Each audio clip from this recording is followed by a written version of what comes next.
जय हिंद। देखिए, इस वीडियो में हम देखेंगे आरआरबी ग्रुप डी का जो हाल ही में एग्ज़ाम हो रहे हैं उसमें ऑल शिफ्ट के साइंस के क्वेश्चन 6 अक्टूबर को जो पूछे गए हैं, यानी आज जो 6 अक्टूबर को ऑल शिफ्ट के साइंस क्वेश्चन पूछे गए हैं उनको हम देखेंगे कौन कौन से क्वेश्चंस हैं। यहाँ पे ऑप्शन नहीं है, लेकिन क्वेश्चंस वही हैं जो स्टूडेंट्स ने हमें बताया है, और उन क्वेश्चनों को हम ढंग से देखेंगे और रिलेट करेंगे और इनके बारे में, हर क्वेश्चन के बारे में संपूर्ण जानकारी जानेंगे। ठीक है, चलिए। पहला क्वेश्चन जो आया था आज के एग्जाम में वो था फ्लेमिंग के बाएं हाथ के नियम के अनुसार तर्जनी उंगली क्या दर्शाती है। तो सबसे पहले हम आंसर जान लेते हैं। तर्जनी उंगली जो है फ्लेमिंग के बाएं हाथ के नियम के अनुसार क्या दर्शाती है। तो तर्जनी उंगली दर्शाएगी चुंबकीय क्षेत्र को। किसको दर्शाती है? चुंबकीय क्षेत्र को। ठीक है, याद रखिएगा, जिसे इंग्लिश में बोलते हैं क्या? Magnetic field. ठीक है, अब हम बात कर लेते हैं कि फ्लेमिंग का बाएं हाथ का नियम किसके लिए है। तो फ्लेमिंग का बाएं हाथ का नियम किसके लिए है, ये भी क्वेश्चन आ सकता है। तो ये है किसके लिए? विद्युत मोटर के लिए। किसके लिए है ये? विद्युत मोटर के लिए। अगर मैं बात करता हूँ तो विद्युत मोटर का काम क्या है? विद्युत मोटर जो है इलेक्ट्रिक एनर्जी यानी कि इलेक्ट्रिकल एनर्जी जो है ई को किस में कन्वर्ट करता है? ये कन्वर्ट करता है ई को मैकेनिकल एनर्जी में यानी एमई में। ठीक है, याद रखिएगा। और मैं अगर डिटेल में जाऊँ फ्लेमिंग के नियम के अनुसार, तो फ्लेमिंग के नियम में क्या क्या यूज करते हैं? अंगूठा यानी थंब। दूसरा यूज करते हैं क्या? Index finger. ठीक है, जो आया था जिसको बोलते हैं तर्जनी। क्या बोलते हैं? तर्जनी, है ना। और तीसरा है मिडिल फिंगर यानी मध्यमा। तो ये जो तीन चीज़ें हैं, जो फ्लेमिंग के बाएं हाथ के नियम के अनुसार जो अंगूठा है वो फोर्स को दर्शाता है। किसको? फोर्स को। इंडेक्स फिंगर यानी तर्जनी किसको दर्शाती है? मैग्नेटिक फील्ड को, जो आपको बता ही दिया, एनएमएफ। और अगर बात करते हैं कि मध्यमा यानी मिडिल फिंगर किसको दर्शाती है, तो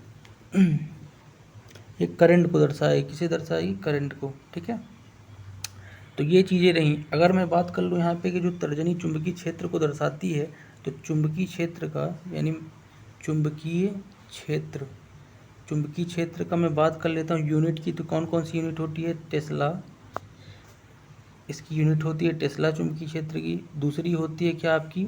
सीजीएस पद्धति में गॉस होती है। क्या? गॉस, या फिर वेबर पर मीटर स्क्वायर भी इसकी यूनिट होती है। तो इतनी सारी चीज़ें आप याद रखना। नेक्स्ट क्वेश्चन जो आया था उसको देखते हैं। नेक्स्ट क्वेश्चन क्या आया था?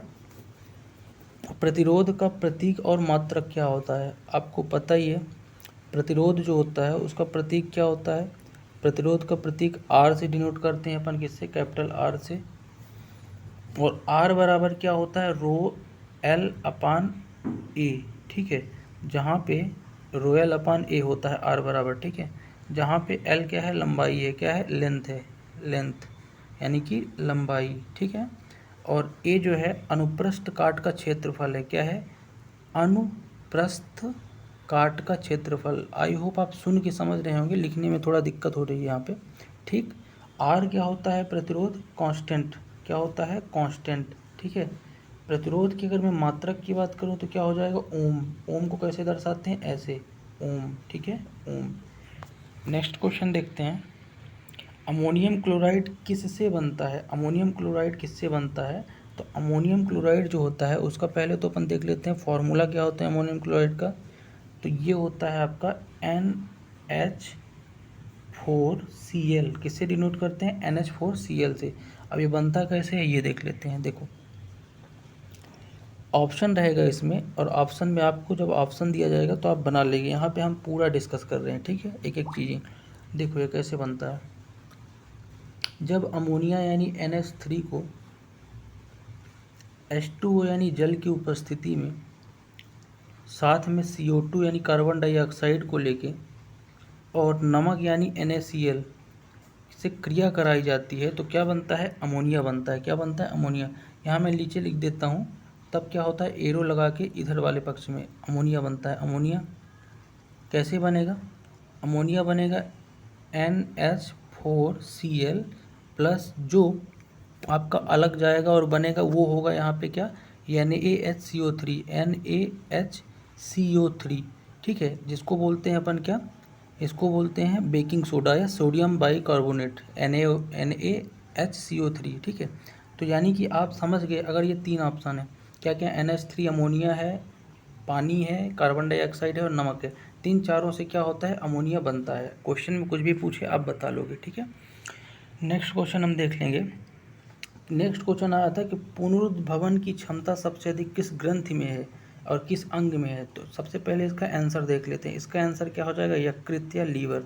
तो पुनरुद्भवन की सबसे ज़्यादा क्षमता किस में है, लीवर में है। किस में, यकृत में।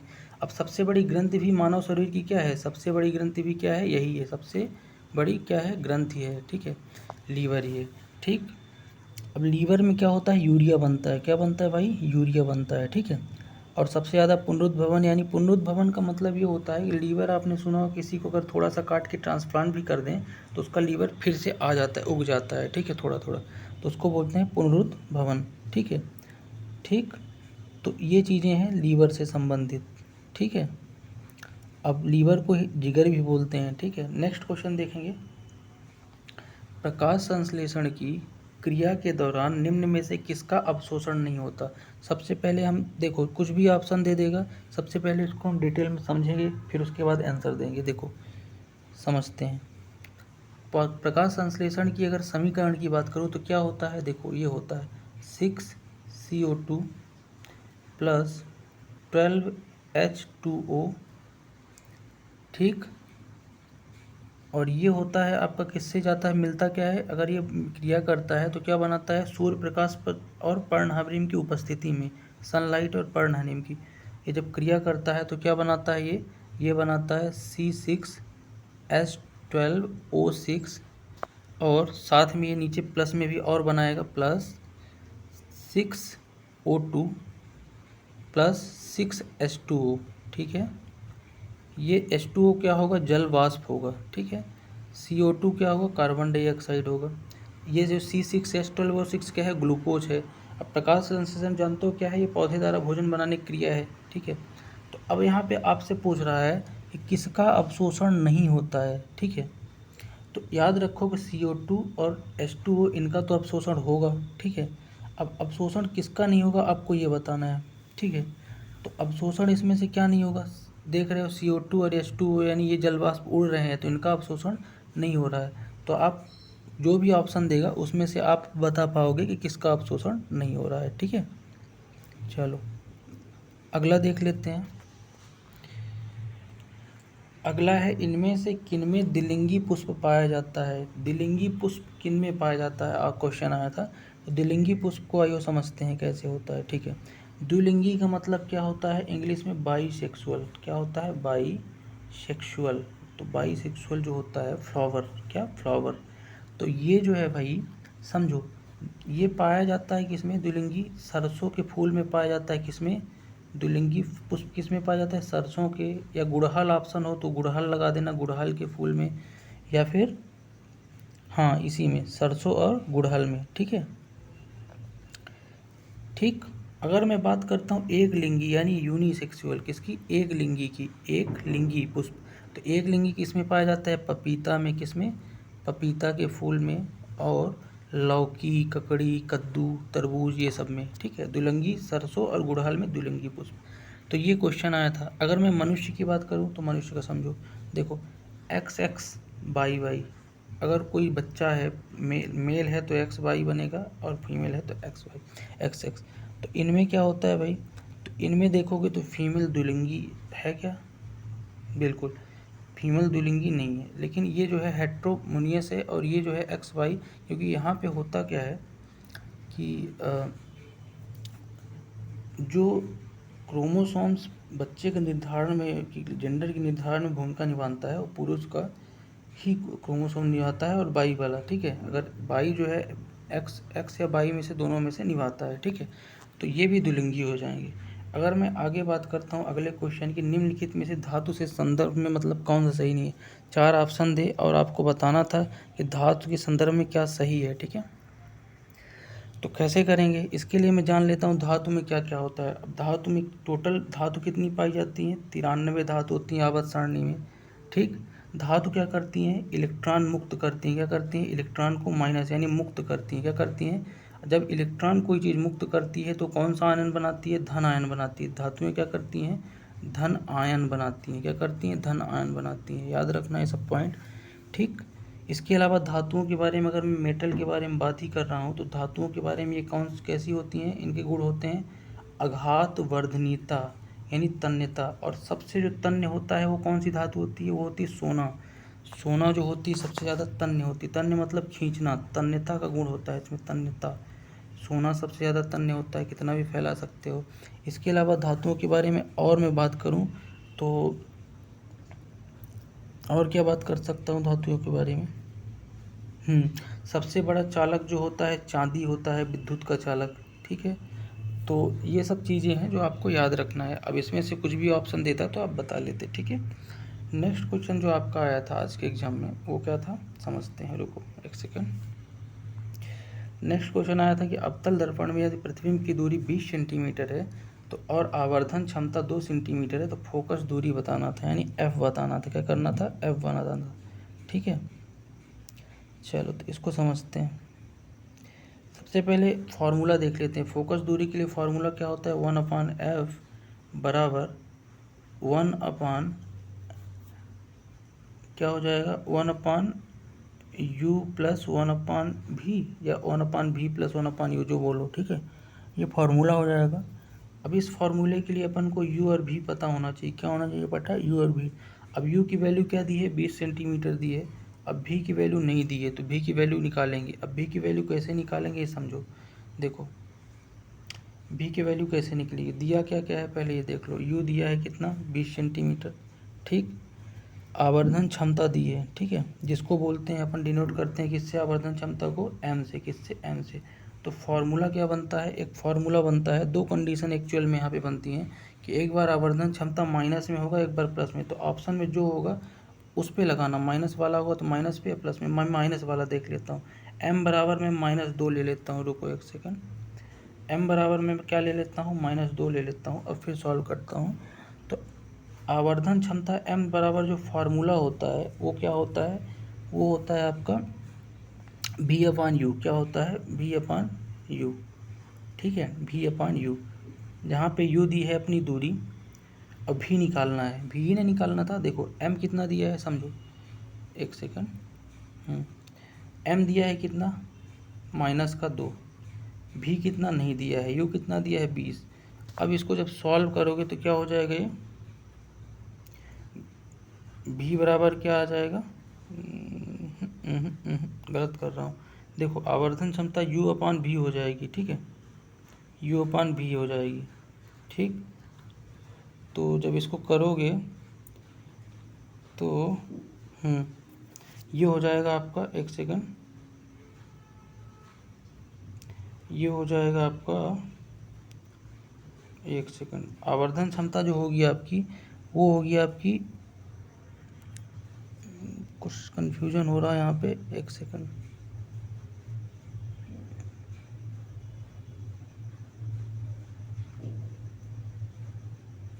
v/u ही होगी, ठीक है। और m की वैल्यू कितनी दी थी, -2।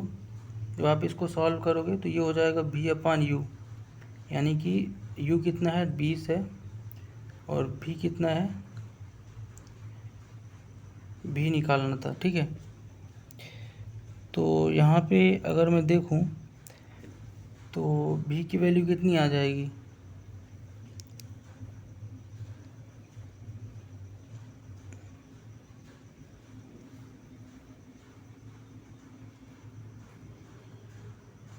v की वैल्यू जो आ जाएगी वो यहाँ पे आ जाएगी आपकी, ये क्वेश्चन में कुछ मुझे लगता है कि कुछ टेक्निकल प्रॉब्लम है, एक बार फिर से करके देखते हैं, ठीक है। तो सबसे पहले हमको निकालना क्या है, फार्मूला अपना क्या है, 1/f बराबर 1/u प्लस 1/v। और निकालना क्या है अपने को, v ही निकालना है, यानी फोकस दूरी, ठीक है। इसके लिए u दिया है 20 सेंटीमीटर, v निकालना है। तो v के लिए आवर्धन क्षमता m दिया है, तो m बराबर, फार्मूला थोड़ा सा मुझे दिमाग से खिसक रहा है इसका कि v/u है कि u/v है। फिर भी एक बार देख लेते हैं, ठीक है, एक सेकंड। सॉरी, ये जो वैल्यू दी, यही गलती कर रहा था। ये जो वैल्यू दी हुई है भी की दी हुई है, किसकी, भी की। u निकालना था अपने को, क्या निकालना था, u। फार्मूला होता है m बराबर v/u। और इस हिसाब से जब रखेंगे तो m बराबर दिया हुआ है -2, ठीक है। और v बराबर जो है वो दिया हुआ है आपका कितना 20, अभी नहीं रखूँगा, v बराबर जो है v अपान 2u लेकर लिख देता हूँ, ठीक है। जब इसको आगे ले जाऊँगा तो ये हो जाएगा आपका कितना, v बराबर हो जाएगा 2u, कितना हो जाएगा 2u, माइनस या प्लस माइनस लोगे तो माइनस का। अब इसके बाद v की वैल्यू रखोगे क्या है 20 है, और बराबर -2u, तो u बराबर क्या आ जाएगा 20/-2, यानी u बराबर क्या है यहाँ से माइनस का 10 आ गया, क्या आ गया माइनस का 10। अब u बराबर -10 आ गया, अब इसको आगे से करते हैं मिटा के।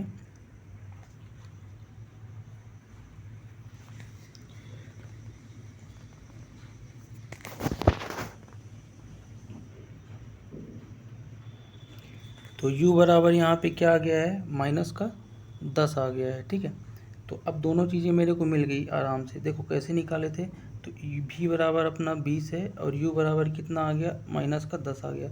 अब निकालना क्या था, फोकस दूरी, यानी 1/f बराबर 1/u प्लस 1/v में पुट कर देंगे। जब पुट करोगे तो क्या हो जाएगा 1/u हो जाएगा आपका कितना माइनस का 10, और v कितना हो जाएगा प्लस 1/20, ठीक है। इसके बाद जब इसको सॉल्व करोगे तो ये आपको क्या वैल्यू देगा 20, और इसको भी -20 जो है, अगर माइनस ले रहे हो तो यहाँ भी लोगे तो ये हो जाएगा आपका कितना, एलसीएम आ जाएगा -20 ऊपर -1 -2, यानी -3/20, यानी -3/20 क्या आ गया आपका f आ गया। f की वैल्यू कितनी आ गई -3/20।